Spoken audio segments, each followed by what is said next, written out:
A fun question that I get asked is, how many lights can I put in a room? So one of the answers that I like to say is, as many as you can handle the heat load.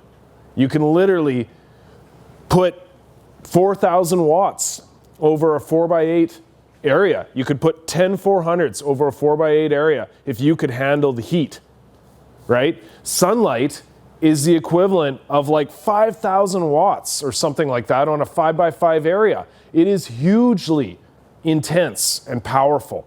We are typically not getting close to the light levels of sunlight in our gardens. So these plants can take a lot of light. Traditionally, a 1,000-watt bulb in a vertical mount could lightly cover as large as an 8x8 area. Is that performance gardening? Not really. You know, in general, we're going to want to hit a 4x4 area with 1,000 watts, a 3x3 area with 600 watts. So let's talk about a 10x10 room, for instance.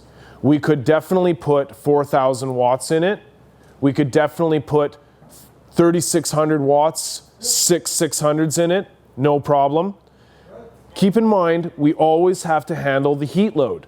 So you have to match your cooling to the heat load that's in the room. We can do this with air conditioners, we can do this with intake and exhaust.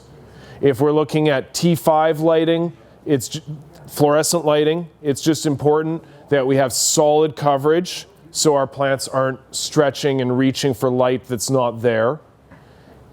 If we're looking at the double-ended fixtures that have just came out, the 750 Flex is covering a 5x5 area, and the 1000 DE is covering a 6x6 area. So really, what we want to do is we want to look at the square footage that is actually going to be used for growing. It's important to leave areas on the walls for oscillation, air movement. It's important to leave areas for us to move around and tend the plants. So as you keep these things in mind, you probably can come up with a decent lighting layout for your garden. However, I would recommend going into your local hydroponics store and speaking with a professional.